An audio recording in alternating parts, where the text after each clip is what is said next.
이 사사기서는 여호수아를 통해서 하나님께서 가나안 땅을 정복한 다음에 12지파의 땅을 다 분배한 다음에 하나님이 직접 그의 택한 백성을 다스리는 신정정치의 시대를 말합니다. 신정정치. 세상의 모든 왕은 나라는 어떤 왕이 있어요? 육신의 왕이 있잖아요.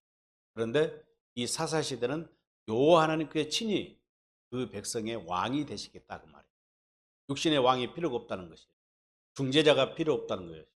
중보자가 필요 없다는 거예요. 그런데 왜 하나님께서는 신정 정치를 땅의 지파 12지파의 땅을 분배한 다음에 신정 정치를 하고자 하셨을까요? 이것은 우리에게 시사해 준 바가 큽니다.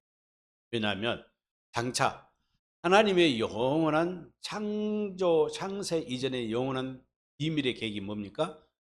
그리스도를 통해서 이 땅에 교회를 세우는 일. 교회를 세운다는 것은 머리 대신 우리의 머리 대신 그리스도가 머리고 우리는 머물어서 그분이 다스리는 신정 정치. 하나님이 신이신 하나님이 직접 우리를 다스리는 나라를 예표하고 있는 이 사건이 사사시대의 이야기입니다. 그래서 이스라엘 백성들은 자꾸 하나님을 향하여 뭘 요구합니까? 인간왕을 요구합니다. 사무엘서까지 넘어갑니다. 그래서 이제 사사시대가 끝나고 사무엘 시대로 갔을 때 인간왕을 요구하기 위해서 하나님은 이스라엘의 초대왕을 누구를 세워줘요? 인간 기준에 맞는 사울을 세웠지만 사울 역시 실패하고 맙니다. 그런 점에서 이 사사시대는 너무나 우리에게 영적인 교훈을 주고 있을 뿐만 아니라 사사기 17장 6절과 마지막 21장 25절 맨 끝에 보면은 이런 말이 나옵니다. 그때 이스라엘에 왕이 없으므로 사람들이 자기의 소근에 어른대로 행하였더라. 이것이 사사시대의 딱 핵심이에요. 두 번 이 여절이 두 번 나와요. 사사기 17장 6절과 마지막 끝절에 21장 25절. 그때 왕이 없으므로 인간왕이 없으므로 자기 소견에 어른대로 했다. 이 자기 소견에 어른대로 했다는 것은 뭐예요? 하나님이 직접 다스리는 나라를 싫어했다고 말해요. 하나님이 직접 다스리는 나라가 하나님의 나라인데 이 나라에 사는 것은 싫고 세상 나라처럼 뭐가 그들에게 보이는 왕은 누구예요? 육신의 왕이 우리도 필요하다. 왜? 왜 보이지 않는 하나님이 우리를 다스리느냐? 하나님은 눈으로 보이지 않기 때문에 세상 다른 나라들처럼 문명과 문화가 발달하고 편안하고 세상에 육신의 쾌락과 안락을 위해서 사는 나라가 좋다. 그래서 하는 일이 뭐예요? 육신의 소견에 어른대로 해야겠다. 자기들 마음대로 살았다는 거예요. 마음대로. 이것이 사사시대의 특징. 그래서 사사시대에는 패러다임이 있습니다. 패러다임. 12명의 사사를 부를 때마다 이 패러다임이 있는데 먼저는 뭡니까? 이 패러다임이 나온 게 뭐냐면은 먼저 하나님 앞에 백성들이 반역합니다. 이 반역을 한다는 것은 하나님의 두 번째 언약. 두 번째 언약이 뭐예요? 하나님의 법입니다. 하나님의 법대로 살아야 되는데 이들이 하나님의 법을 무시하고 육신의 법, 세상의 법을 쫓으려고 해요. 그러니까 하나님은 어떻게 해요? 다른 이방 사람들을 들어서 이스라엘을 쳐서 압제하게 만듭니다. 압제하니까 괴롭지요. 이제 이방인들이 들어와서 이스라엘 백성들을 괴롭히고 농사하는 것도 다 빼앗아 가지요. 양을 치면 양도 다 가져가지요. 괴롭게 하는 거예요. 그러니까 그때 이제 어떻게 해요? 이스라엘 백성들이 회개하는 거예요. 하나님, 저희들이 잘못했습니다. 우리가 하나님의 법을 잘 지키지 않았습니다. 용서해 주시옵소서. 그러면 하나님이 누구를 세워요? 구원자를 세워. 이걸 갖다 사사라고 그래요. 재판관, 판관기, 사사, 구원자를 세워서 그들을 다시 침략자들을 다 물리치고 몰아내시고 이스라엘에게 뭐예요? 구원을 허락하시면서 이스라엘 때 여호와의 살림 평화가 임합니다. 평화가 임하니까 또 배가 부르니까 어떤 짓을 해요? 또 반역을 하는 거예요. 이 악순환이 계속되는 시대를 갖다가 사사시대라 이렇게 말합니다.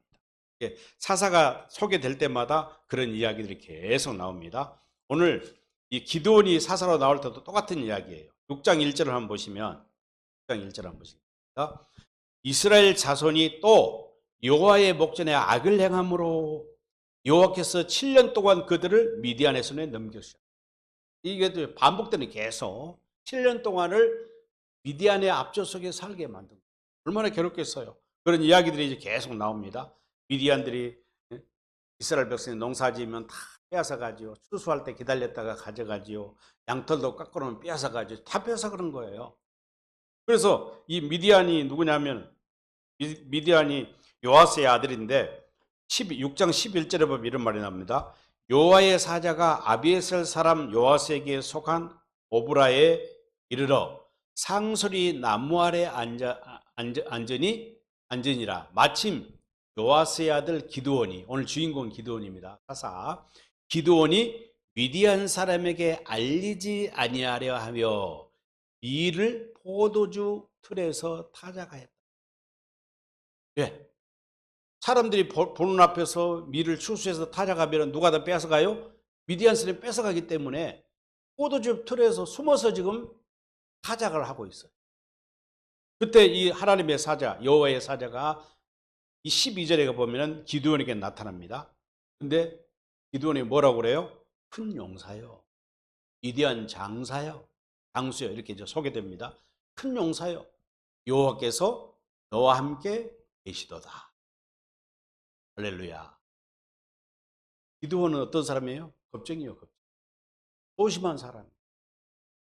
이방 사람, 미디안 사람들이 무서워서 타작마당에서 밀을 타작하지 아니하고 포도즙 틀 속에 숨어서 타작하는 이 사람을 하나님의 사자가 나타나서 기드온에게 큰 용사. 그러면서 왜 큰 용사예요? 하나님이 너와 함께 계시도다. 임무한의 하나님을 그에게 심어주는 거예요. 그러니까 어쩌여 나를 이렇게 용사라고 합니까? 그러니까 14절을 보세요. 14절 보면 여호와께서 그를 향하여 이르시되 너는 가서 이 너의 힘으로 이스라엘을 미디안 손에서 구하라.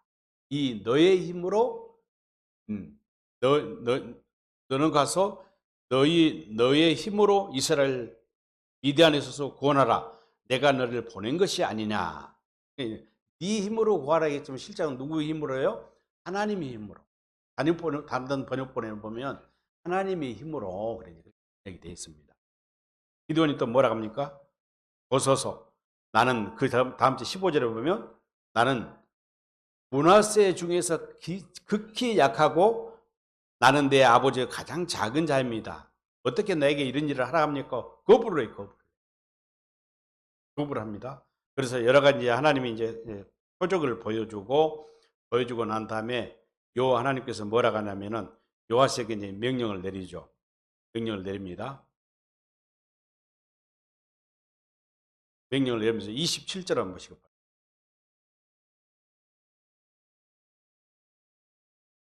25절. 하나님께서 기드온에게 내 아버지에 있는 수소 7년 된 둘째 소를 끌어오고 내 아버지에게 있는 바알의 제단을 헐며 그 곁에 아세라상을 찍고 그랬어요. 왜냐하면 그만큼 자기 소견에 옳은 대로 살았기 때문에 여호와 하나님의 선민이면서도 이들은 뭘 지금 믿고 있어요? 하나님께서 광야에서 또는 여호수아 시대의 정복 시대도 강조했던 건 뭐예요? 너희들이 약속 땅에 들어가거들랑 누구를 조심하라고요? 이방신을 숨기지 말라는 거예요. 그때는 우상을 숨기지 말라는 거예요. 그런데 지금 기드온의 아버지도 지금 뭘 숨기고 있어요? 바알신을 숨기고 있는 거예요. 아세라상을 세워놓고 거기서 제사 드리고 우상 숭배를 하고 있는 거예요. 그러니까 하나님이 지금 그들을 미디안의 손에 붙여주셨죠. 그러면서 잡아서 번제로 하나님께 드리라고 명령을 합니다. 그런데 27절에 보니까 뭐라냐, 27절 기드온이 수소를 잡아서 찢겨서 제사를 하나님께 드리긴 드렸는데 감히 두려워서 자기 종들을 데리고 와서 10명의 종을 데리고 와서 수소를 잡아서 하나님께 번제를 드리기는 드렸는데 어떻게 해요? 낮에는 감히 무서워서 미디안 사람이 무서워서 행하지 못하고 밤에 행하니라. 하나님은 분명히 겁쟁이 기드온을 찾아와서 큰 용사요. 여호와께서 너와 함께 계시도다가 이 힘과 용기를 주었어도 기드온은 여전히 어떤 사람이에요? 용사가 아니에요. 연약한 사람일 뿐입니다. 그래서 그런데 이제 그 하나님께 제사를 드리고 나 그날 그 뒷날 아침에 이제 난리가 났겠죠. 왜? 바알 지단이 다 해파돼 본 거예요. 그리고 하나님께 번제를 드리는 이제 이 이야기를 보고 이제 동네 사람들이 찾아와서 그 아부들을 요아스를 갖다가 이제 요아스에 항의를 해. 어떻게 해서 바알 산당을 해파야 되냐, 누가 했냐 하니까 결국 조사해보면 누가 걸린 거예요? 기드온이 한 거예요, 기드온이. 그러니까 그 아비가 뭐라고 그래? 만약에 당신들이 바알신을 믿을진데 바알신이 능력이 있다면 바알신이 기드온을 처벌할 것이다. 그러니 너희들은 더 이상 말하지 말라. 아버지가 또 대단했죠. 그렇게 이제 합니다. 그리고는 33절을 보시면 이제 전쟁이 이제 일어나죠. 그때 미디안과 아말렉과 동방 사람들이 다 함께 모여 요단강을 건너와서 이스라엘 골짜기에 진을 친지라. 이스라엘을 계속 지금 하나님이 그들에게 7년 동안을 부처님이 7년 동안 괴롭히는데 또 연합군을 만들어서 미디안과 아말렉과 동방 사람이 함께 모여서 찾아와서 이스라엘 골짜기에 진을 치고 공격할 태세를 갖추고 있습니다. 그러니까 이 사람들이 지금 몇 명이냐면은 8장 10절에 보면은 12만 5천 명 정도. 왜냐하면은 나중에 기드온이 전쟁을 해서 10만 명을 물리쳐 다 죽입니다. 10만 명을 죽이고 2만 5천 명은 도망가. 그러니까 12만 5천 명이 모였다는 거예요. 이게 큰 대군이죠 그때. 고대사에 12만 5천 명이면 엄청난 연합군이 지금 이스라엘을 공격하러 이제 쳐들어옵니다. 그런데 34절 보시기 바랍니다. 34절. 그런데 하나님께서는 하나님께 어떻게 합니까? 여호와의 영이 기드온에게 임하시니 나옵니다. 구약성경에 보면 이런 게 많아요. 하나님의 손이 함께 하신다. 하나님 영이 함께 하신다. 하나님에게 다윗과 함께 하시니라. 하나님의 손이 누구하고 함께 하시니라 이런 말이 나와요. 이게 뭐예요? 성령께서 하신다. 성령을 기름 부으신다. 이 사건은 뭐예요? 나중에 우리가 두 번째 새 언약에서 하나님의 마음을 주겠다는, 다시 말해서 할례를 베푸는 것을 예표하고 있는 사건입니다. 하나님이 분명히 기드온을 만나서 너는 큰 용사라, 내가 너와 함께 하겠다고 했는데도 역시 기드온은 겁쟁이야. 바알 산당을 해파하기는 했어도 미디안 사람들이 무서운 거예요. 그러니까 밤에 그 일을 낮에 하지 못하고 밤중에 숨어서 그 일을 했던 거예요. 그런데 하나님은 이제는 온전히 기드온이 하나님의 법에 순종하면서 사역을 감당할 수 있도록 하기 위해서 여호와의 영이 기드온에게 임했다. 성령이 찾아오십니다. 그러니까 구약시대 성령은 어떤 하나님이셔요? 우리와 함께 영원토록 지금 같은 우리 은혜의 시대, 교회의 시대에 교회 성령이 우리와 영원토록 함께 있는 그런 성령님이 아니라 그때마다 하나님이 필요할 때마다 하나님의 종에게 찾아와서 사역을 하시고 다시 그 성령이 함께 있는 것이 아니라 떠나가시라고 그래요. 이게 구약시대의 성령님이. 그래서 성령 여호와의 영이 기드온에게 임하니 기드온이 나팔을 불매, 나팔을 불었다는 거예요.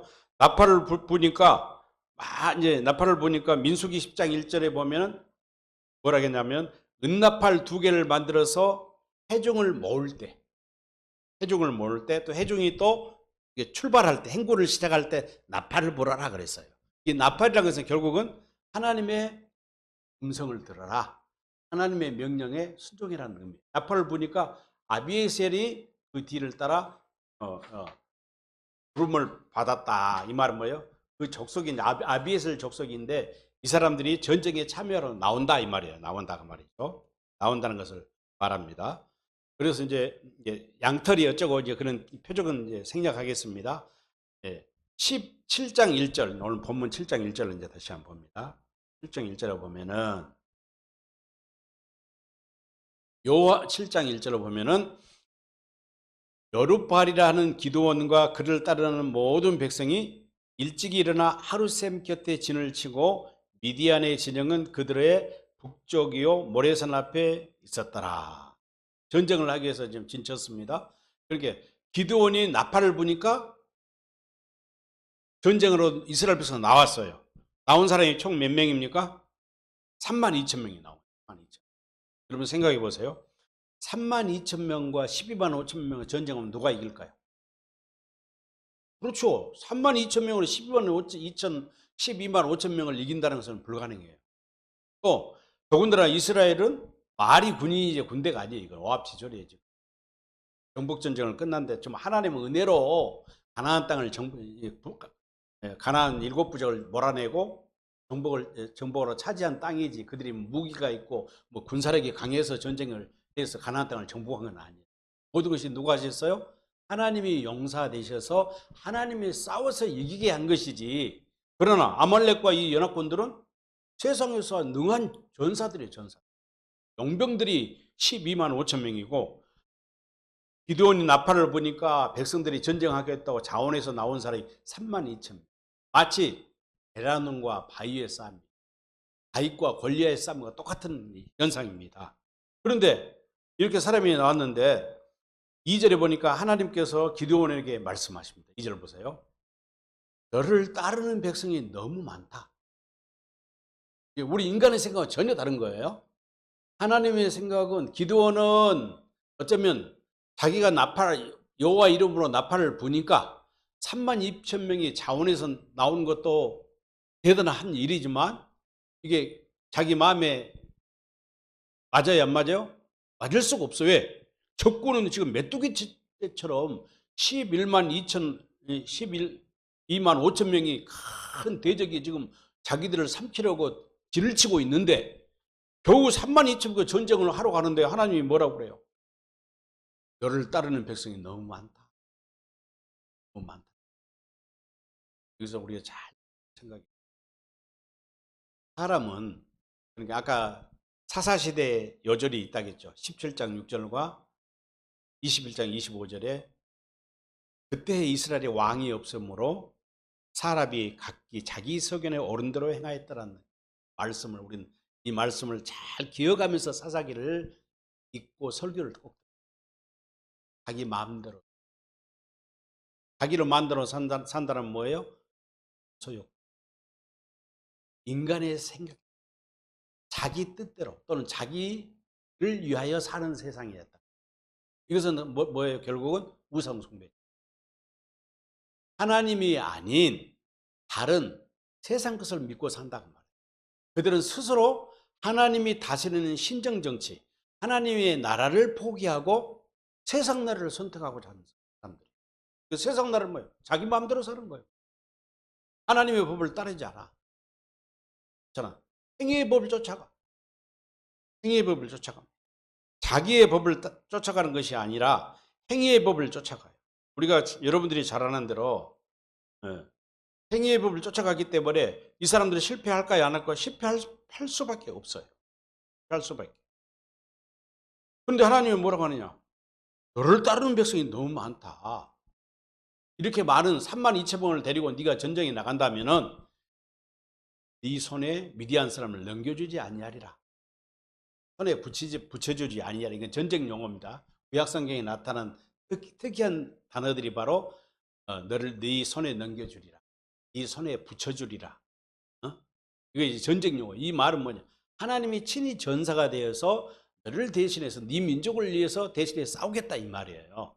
하리니 이는 이스라엘이 나를 거슬러서 스스로 자랑하기를 내 손이 나를 구원했다 할까 합니다. 네가 만약에 3만 2천 명을 데리고 가서 전쟁에 나가요. 전쟁에 나가면 하나님이 미디안을 큰 용사로 불렀고 또 네 힘으로, 네 손으로 미디안을 물리치라고 했기 때문에 이것은 하나님의 명령이 아니에요. 명령이니까 3만 2천 명을 데리고 가서도 미디안이 연합군을 갖다 12만 5천 명을 전쟁에 이길까요? 질까요? 이깁니다. 이길 수 있어요. 하나님이 하시니까. 그런데 만약에 3만 2천 명을 네가 데리고 간다면 결과적으로는 우리가 전쟁에서 싸워서 우리가 이겨낸 것이지 하나님이 싸워서 이긴 것이라고 말하지 않는다고 말해요. 이가 인간의 속성이에요. 왜? 하나님은 눈에 보이지 아니하시니까.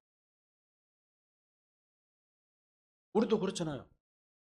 왜 예수 믿으면서 신앙생활을 10년, 20년, 30년 했는데 교회에서 직분을 받고 사는데 우리가 늘 실패하고 하나님 앞에서 죄를 지게 돼요. 왜 하나님의 법을 따르지 않고 육신의 소욕과 육신의 법, 행위의 법을 쫓아가려고 할까요? 왜 그럴까요? 믿음이 없는 거예요. 믿음이 없다는 거예요. 믿음이 뭐예요? 믿음이 곧 복음을 믿지 않는다는 것이죠. 새 언약의 중보자라 오신 그리스도를 믿지 않는다 이 말은 믿음이 없다 그 말이에요. 믿음이 없다. 그렇게 이제 하나님은 구체적으로 합니다. 3절 말씀 보세요. 이제 너는 백성에게 외쳐 이르기를 누구든지 두려워 떠는 자는 집으로 돌아가라. 이렇게 명령을 하라는 거예요. 그렇게 했더니 몇 명이 돌아갔어요? 32,000명에서 22,000명이 돌아가고 3,000명이 남았어. 1,000명, 10,000명이 남았어. 10,000명이 남으니까 하나님 또 뭐라고 그래요? 아직도 많다. 아직도 많아. 3만 명에서 22,000명이 32,000에서 22,000명이 돌아가고 두려움이 떠나가고 10,000명이 넘어서 이제 혹시 요 하나님이시여 내가 10,000명 데리고 전쟁에 나가도 되겠나이까 하려고 하는데 하나님이 그런 말을 하기도 전에 너무 많다는 거예요. 많다는 거예요. 아직도 많다. 그러면서 이제 어떻게 해요? 하나님이 방법을 합니다. 자, 5절 말씀. 하나님이 이제 선택하는 방법을 기드온 네가 선택하는 하나님의 방법대로 다 하는 거예요. 기드온은 지금 어떻게 하고 있어요? 하나님이 지시하는 것을 이유를 달거나 또는 반대하거나 불순종하고 있습니까? 순종하고 있습니까? 순종하고 있는 거예요. 왜? 그러니까 하나님이 신이 감동시키고 마음의 할례를 하나님이 베푸시고 영원한 할례는 아닐지라도 마음의 할례를 베푸시니까 이 사람이 무슨 법으로 지금 행하고 있어요? 하나님의 법 안에 살고 있어요. 하나님의 법 안에. 이게 중요해요. 두 번째 언약을 믿고 있다고 말해요. 자, 실제로 5절에 이에 백성을 인도하여 물가로 내려가매 여호와께서 기드온에게 이르시되 누구든지 내가 하는 것 같이 혀로 물을 하는 자들을 너는 따로 세우고 자, 엎드려서 혀로 물을 마시되 이제 두 가지 종류예요. 물을 혀로 핥아라. 또 누구든지 무릎 꿇고 마시는 자를 또 그같이 하라. 두 가지 사람이 나올 거예요. 하나님은 알고 계시는 거예요.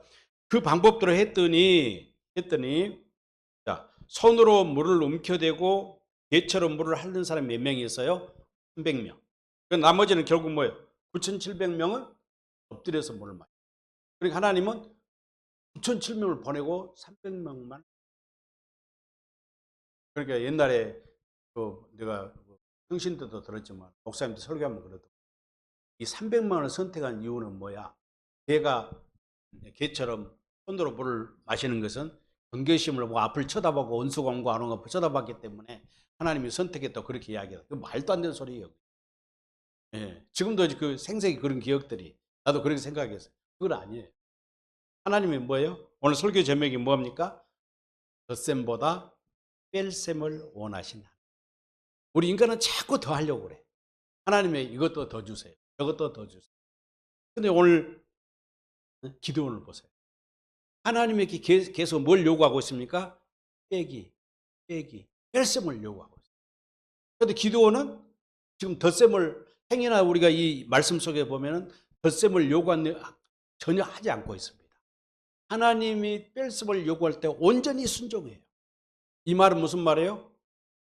할례를 바랐기 때문에 여호와의 신을 그를 감동시켰기 때문에 하나님의 법을 쫓는다. 할례가 하나님의 법이니까. 여러분 하나님의 법이 뭐예요? 신명기 30장 6절이잖아요. 우리 신명기 30장 6절 한번 보겠습니다.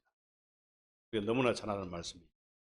신명기 30절 6절을 보면 내 하나님 여호와께서 내 마음과 내 자손의 마음에 할례를 베푸사. 할례를 베푼다 이 말은 뭐예요? 피의 세례를 베푼다는 이야기. 그러니까 에베소서 6장 3절에서 주 예수 그리스도와 연합하는 세례. 할례를 베푼다. 또 골로새서 2장 11절에 그리스도의 할례. 그리스도 할례는 육신의 몸을 벗어버리는 거예요. 육신의 생각과 마음을 다 제거해버리고 그리스도의 생각과 마음으로 무장하는 것. 거듭나는 것을 말하죠. 이것은 우리가 이제 할례라고 그러잖아요. 할례. 골로새서. 또 자, 보시기 바랍니다. 마음에 할 일을 베푸사 너로 마음을 다하며 뜻을 다하여 내 하나님 여호와를 사랑하게 하사. 자, 하나님은 모든 구약의 말씀은 구약의 모든 강령이 뭐예요? 내 여호와 하나님을 사랑하되 어떻게 사랑하라고요? 마음을 다하고 뜻을 다하고 목숨을 다해서 사랑하라 그랬어요. 근데 그것을 사랑할 수 있어요, 없어요? 율법은, 모세의 율법은 육체의 생명이 된 율법이기 때문에 우리 스스로가 하나님 앞에 마음을 다하고 뜻을 다하고 생명을 다해서 사랑하려고 해요. 해요, 안 돼요? 율법을 지키려고. 그걸 하려면 할수록 뭐가 생겨요? 죄를 범하게 돼요. 죄를 범하게 돼요. 그런데 마음의 할례를 딱 베풀어 버립니다. 이 마음의 할례가 하나님의 법이에요. 하나님의 법을 주시는 거예요. 마음의 할례를 베푸는 목적이 뭐예요? 하나님의 법으로 살아라. 육신의 법이 아닌 하나님의 법으로 살아라 이 말이에요. 하나님의 법으로 살아라 이 말이죠. 그러니까 하나님의 법으로 살게 되면은 마음을 다하고 뜻을 다해서 누구를 사랑할 수 있어요? 하나님을 사랑하게. 저절로 하나님을 사랑해. 저절로.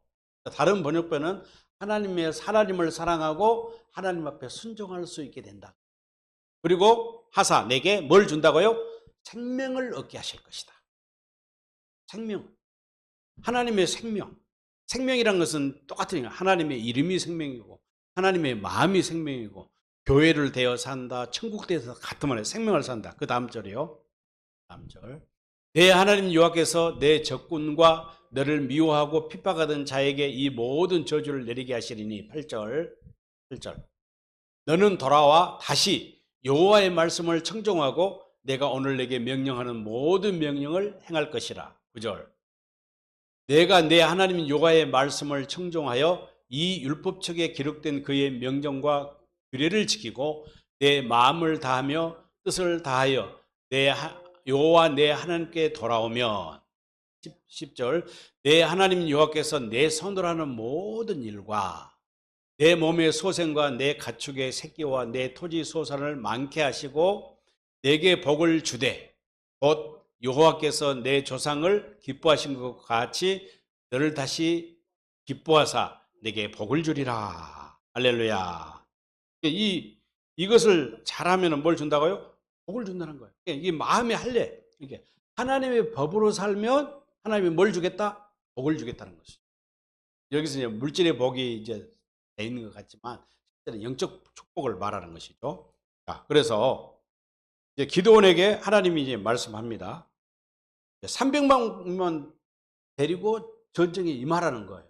계속 빼라 계속 빼서. 그러니까 사실은 이제 하나님은 더하기보다 덧셈보다 뺄셈을 원하신다고 그럽니다. 그래서 실제 성경에 나오면 다 그런 일들을 합니다. 덧셈보다는 뺄셈을 원하세요. 여러분이 잘 아는 또 야곱도 어땠어요? 야곱이 형이 자기를 죽이려고 하니까 반법지 쌓아가지고 애갓집으로 도망가잖아요. 도망가가지고 외삼촌의 딸 누구를 좋아해요?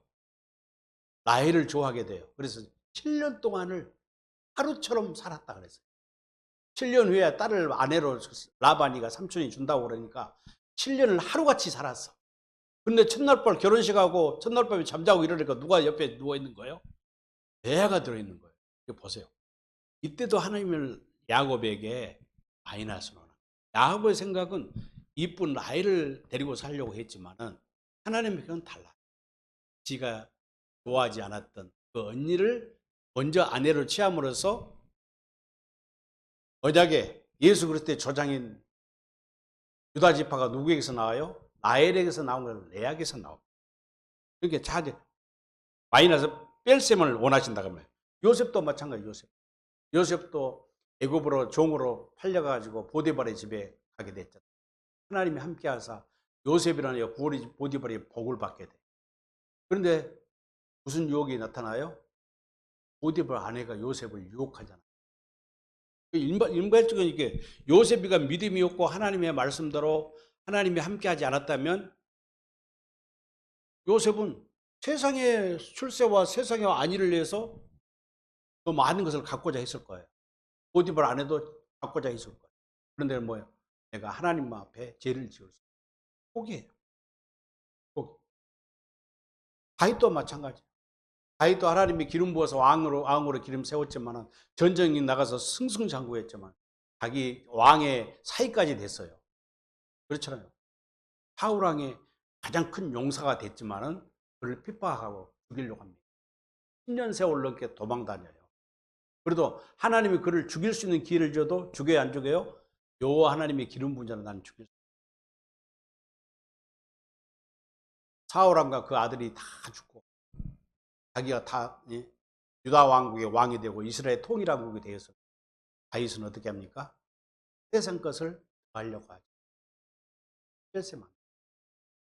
정적이었던 원수들도 다 용서하고 그게 손해 보려고. 이게 하나님의 법칙이에요. 그러니까 하나님은 오늘 기드온처럼 32,000명에서 이 300명만 남기게 할 때도 있고 때로는 제로를 원할 때. 이것이 하나님은 덧셈보다는 뺄셈을 원한다는 의미예요. 그런데 기드온이 하나님이 시키는 대로 이 300명을 데리고 전쟁에 나갑니다. 전쟁에 나가서 어떻게 싸우는가 볼까요? 자, 8절 한번 보시기 바랍니다. 이에 백성이 양식과 나팔을 손에 던지라. 300명의 양식과 나팔을 들었죠. 전장에 군량비를 들었다는 것이죠. 나팔을 손에 던지라. 기드온이 이스라엘 모든 백성을 각각 그의 장막으로 돌려보내고 그 300명은 머물게 하니라. 그 다음에 이제 꿈꾸는 이야기를 이거 생략하겠습니다. 그냥 시간이 없기 때문에요. 자, 16절 한번 보시면 생략하고요. 300명을 기드온이 어떻게 세대로 나눕니다. 세대로. 세 무리로 나누어서 각각 손에 나팔과 빈 항아리를 들리고 항아리 아래는 횃불을 감추게. 전쟁에 나가는데 하나님은 어떻게 해요? 무기를 들고 나가라는 것이 아니라 나팔과 빈 항아리 속에 횃불을 감춰서 들고 나가라.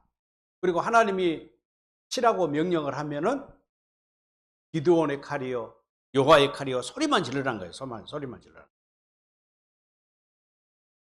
그러니까 전쟁을 하되 네 맘대로 절대 하지 말고 여호와 하나님이 명령한 방법대로 해라.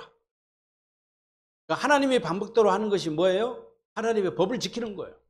그러니까 기드온은 지금 자기도 모르는 게 성령의 감동을 받고 기름 부음을 받고 나니까 그 겁쟁이 기드온이 지금 용사가, 사실상 우리가 이 이야기를 보면 용사가 됐어요, 안 됐어요? 용사가 된 거예요.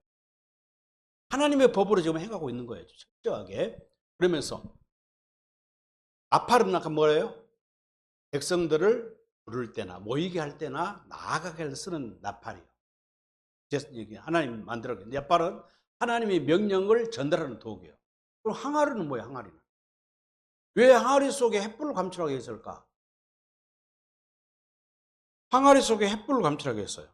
항아리 속에. 자, 보여. 항아리는 뭐예요? 아까 내가 오늘 예배 시간 하면서 성실을 교독했잖아요. 고린도후서 6장 7절 말씀 우리가 했잖아요. 찾아보겠습니다. 고린도후서 6장 7절.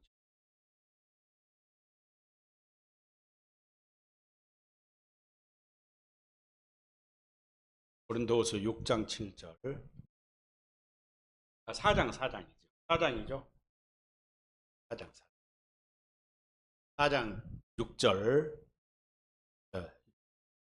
6절. 4장 6절부터 보겠습니다.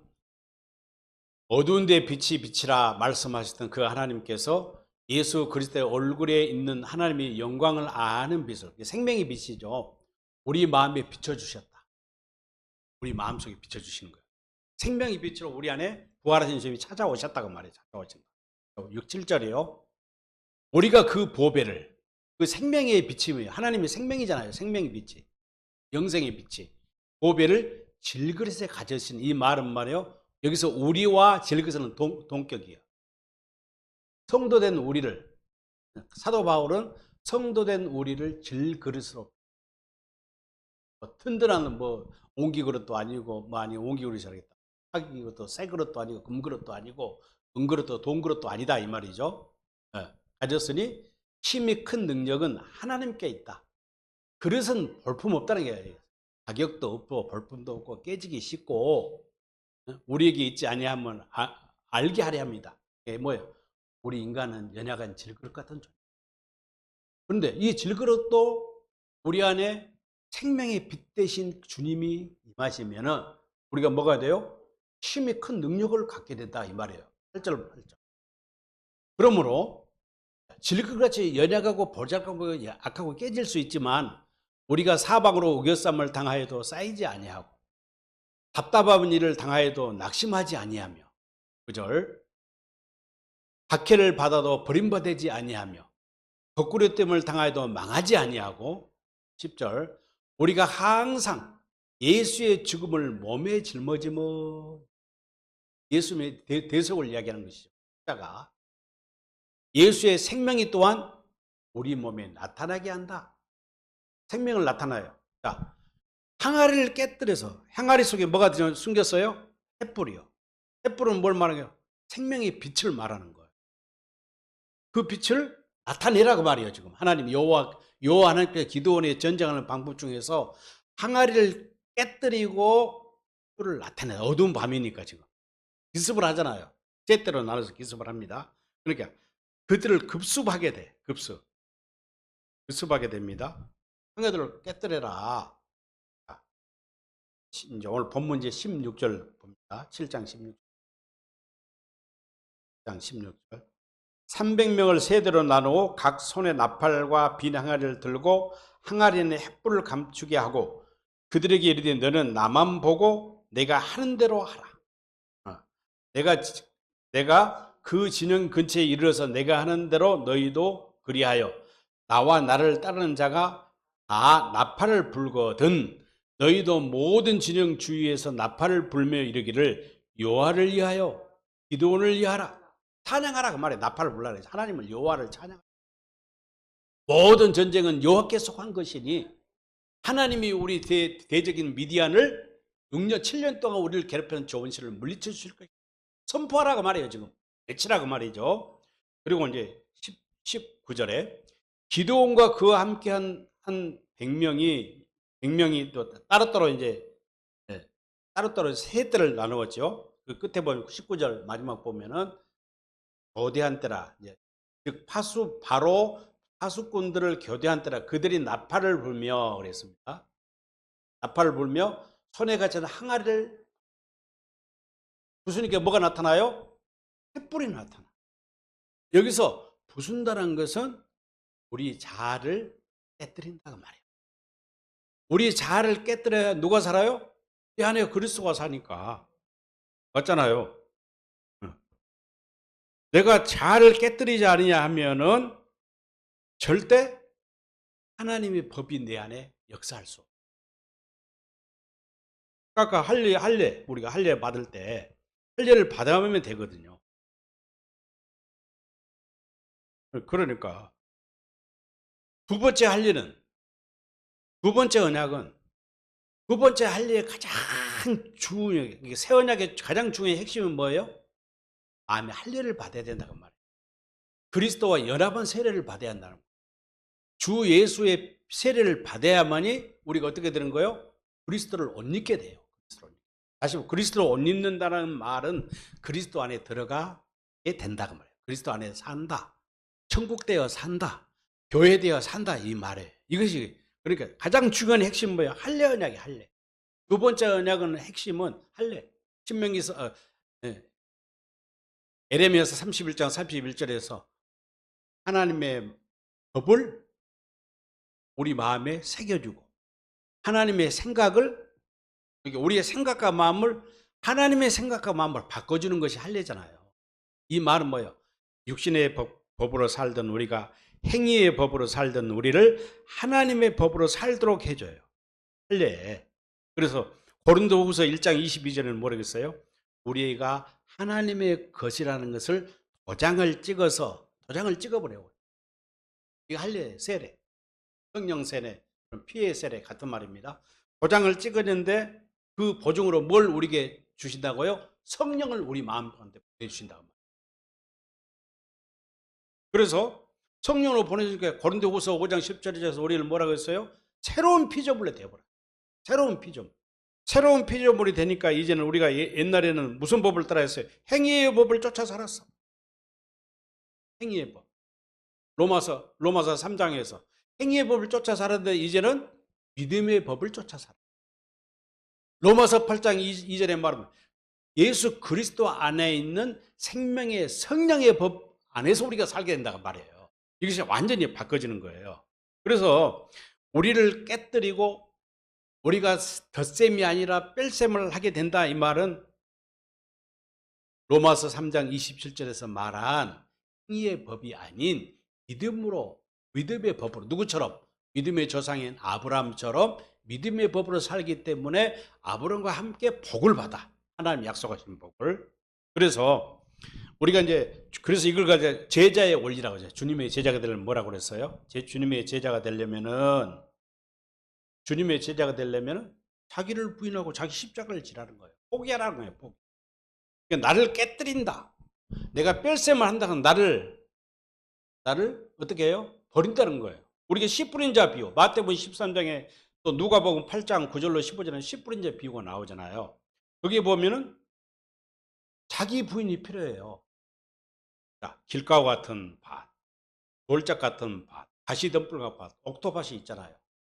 여기서 열매를 맺을 수 있는 것은 뭐예요? 좋은 땅, 착한 마음, 이것뿐이 안 돼요. 그러니까 길가와 같은 마음, 돌밭 같은 마음, 가시 같은 마음을 우리가 다 제거해내요. 제거해내려면 뭘 어떻게 해요? 마음의 할례를 받아야 돼. 성령세를 받아야 돼. 성령세를 받아. 또 마가복음 10장 29절에 보면요, 재물이 많은 사람이 예수님을 찾아서 이야기를 하잖아요. 그때도 예수님 뭐라고 해요? 그 사람에게 율법을 다 지켰다 그러니까 네가 한 가지 부족한 것이 있다. 나와 복음을 위해서 가진 것을 다. 예수 이름을 위해서, 복음을 위해서는 뭐라고요? 이 말은 네가 하나님의 육신의 생각, 행위의 법이 아닌 믿음의 법, 하나님의 법으로 살기 위해서는 어떻게 하라고요? 가진 걸 다 버리라는 거예요. 다 버리라는 거예요. 마가복음 10장 29절에서 재물이 많은 사람 비유와 똑같으면 나와 다 버리라.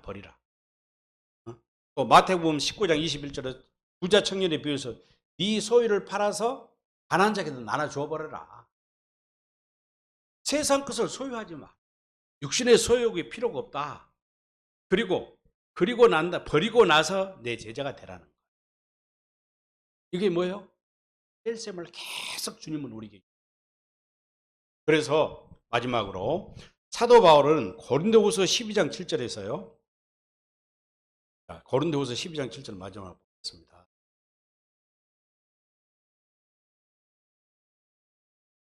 고린도후서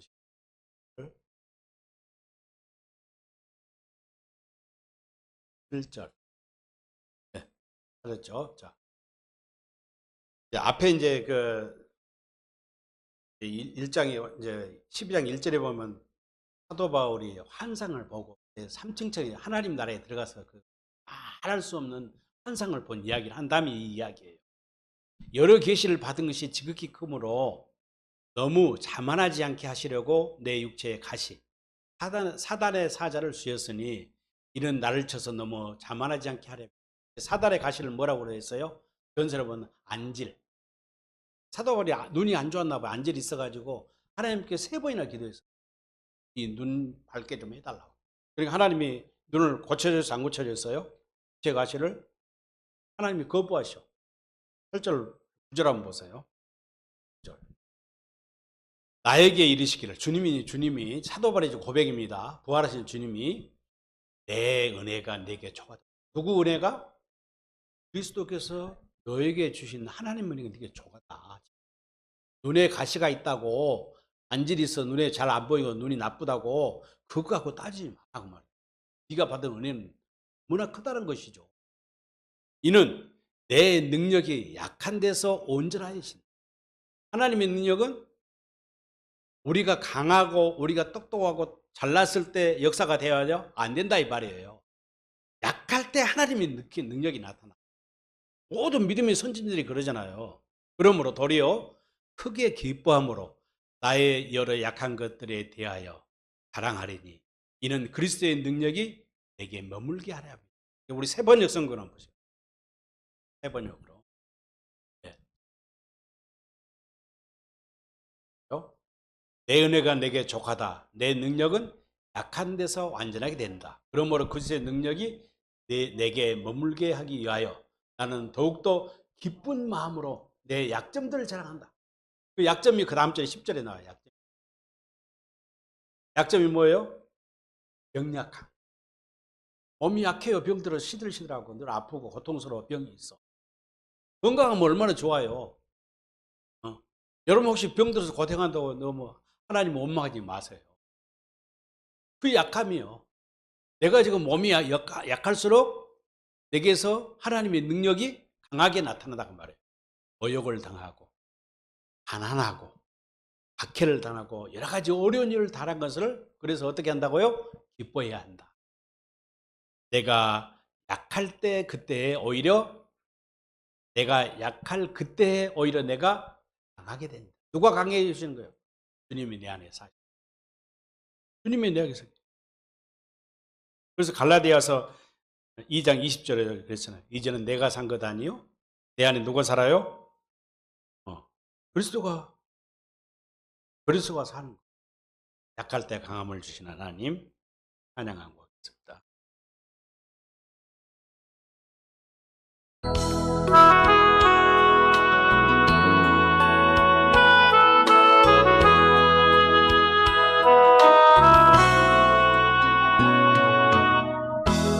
약할 때 강함 대신에 나의 보배가 되신 주 나의 모든 것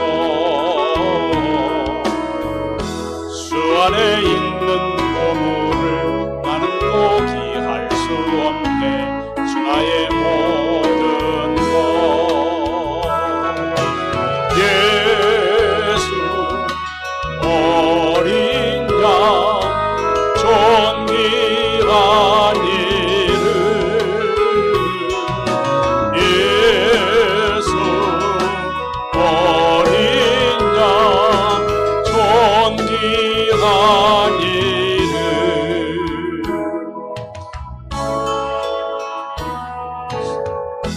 십자가 죄사하셨네 주님의 이름 찬양해 주 나의 모든 것 쓰러진 나를 세우고 나의 빈자를 채우게 주 나의 모든 것 예수 어린 양 존귀한 이름 예수 어린 양 존귀한 이름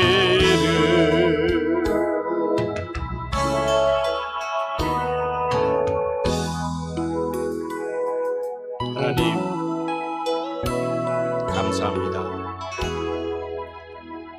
우리는 하나님 앞에서 하나님이 내게 더 많은 것을 공급해 주시기를 바라고 또 바라고 구합니다. 그러나 하나님은 우리에게 덧셈을 원하시는 것이 아니라 뺄셈을 원하십니다. 우리가 하나님이 원하신 데까지 뺄셈을 할 때 우리가 비로소 연약하고 나약해질 때 질그릇이 깨어질 때 그 속에 생명의 빛이 등경 위에 나타나서 어두운 밤을 비춰줄 줄 믿습니다. 기도원이 300명으로 12만 5천 명을 대군을 이길 수 있었던 것은 사람의 법으로 세상의 법으로 행위의 법으로 전쟁이 임한 것이 아니라 하나님의 법으로 하나님의 방법으로 나갔을 때 승리를 거두었습니다. 이 놀라운 진리의 말씀, 진리의 방법을 우리가 깨달아서 덧셈이 아닌 뺄셈을 통해서 하나님께 영광 돌리는 삶을 살아갈 수 있도록 베풀어 주옵소서.